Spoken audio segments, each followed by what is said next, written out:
aí, você voltou, tá querendo saber mais sobre moderação de conteúdo, né? Se me lembro bem, na última conversa você falou com a Luísa sobre o que é moderação de conteúdo, quais as suas formas e regimes e também sobre como usar a nossa caixa de ferramentas para identificar boas práticas que a plataforma pode ter adotado ou não em um caso de moderação. Ei, mas se você perdeu tudo isso, não deixa de dar uma olhada no nosso último vídeo para ficar por dentro de tudo isso que eu falei, tá? Agora, se você tá voltando, tenho certeza que é porque ficou com curiosidade de saber mais sobre as principais reclamações de usuários de rede social quando o assunto é moderação de conteúdo. Então vem comigo que eu te mostro o que a gente encontrou no nosso estudo inédito.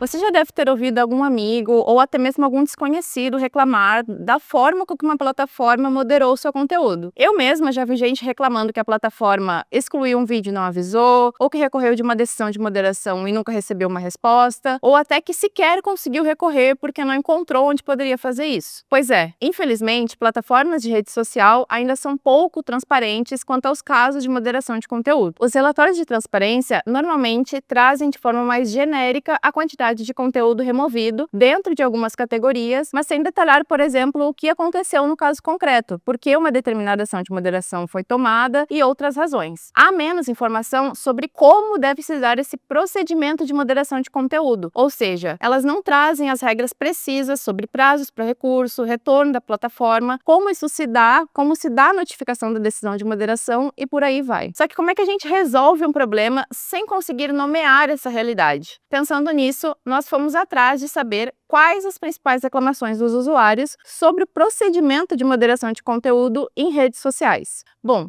você deve estar se perguntando, então, como que a gente conseguiu chegar nessas reclamações, como que a gente conseguiu descobrir quais as principais reclamações dos usuários, se a plataforma não traz informação sobre os casos concretos. Para responder essa pergunta, a gente foi atrás da plataforma Reclame Aqui, que provavelmente você já conhece, porque é uma plataforma muito utilizada por consumidores no Brasil para reclamar de serviços, produtos que diferentes plataformas e empresas prestam. E, nesse espaço do Reclame Aqui, nós encontramos as páginas referentes a 5 plataformas digitais que nós analisamos as principais reclamações. São elas Twitter, Facebook, Instagram, TikTok e YouTube. Dentro das reclamações dessas 5 plataformas, nós revisamos mais de 1.000 reclamações de usuários, mas nós analisamos efetivamente 449 reclamações que versavam sobre o que a gente queria entender melhor. Nesse sentido, mais de 50% eram reclamações sobre o procedimento de moderação de conteúdo, como a gente já imaginava, em relação a 3 aspectos principais: casos de suspensão de conta, remoção de conteúdo ou bloqueio permanente de conta. E dentro desse universo de mais de 50% das decisões que versavam sobre esses casos, nós buscamos entender detalhadamente quais eram as reclamações dos usuários, ou seja, sobre o que eles estavam reclamando mais. Em primeiro lugar, disparado, ficaram as reclamações quando a plataforma deixava de informar adequadamente as razões para aquela moderação de conteúdo. Então, nesse caso, elas representaram 128 reclamações, ou seja, 52% dos nossos resultados.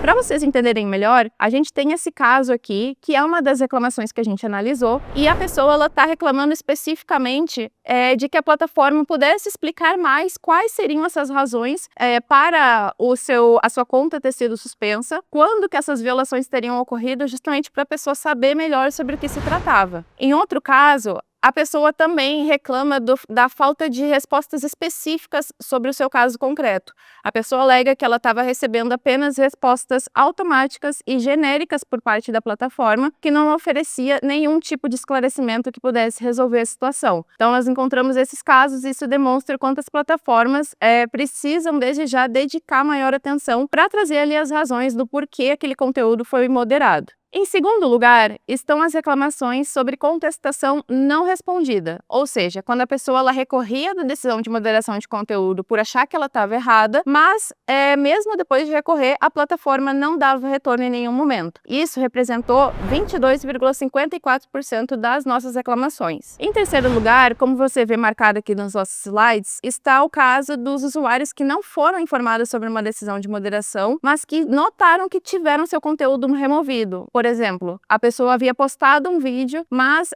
esse vídeo sumiu e depois de algum tempo ela foi descobrir que é porque a plataforma moderou aquele conteúdo, mas ela sequer tinha sido notificada. Nesse caso, a gente tem um exemplo também em que uma pessoa relata exatamente essa situação, em que ela descobriu que diversos dos seus vídeos, que tinham mais de 2 milhões de curtidas juntos, foram apagados sem qualquer aviso prévio ou explicação adequada. E isso é muito grave, porque a pessoa ela não tem sequer a oportunidade de recorrer daquela decisão e reaver os seus conteúdos dentro do seu perfil. Mas e agora que identificamos o problema? Como podemos resolvê-lo? Qual a melhor forma de abordar os problemas apresentados por usuários sobre o procedimento de moderação de conteúdo em redes sociais? Bom, isso você vai descobrir no nosso próximo vídeo. Então já ativa as notificações para saber quando ele for disponibilizado, tá bem? Até a próxima!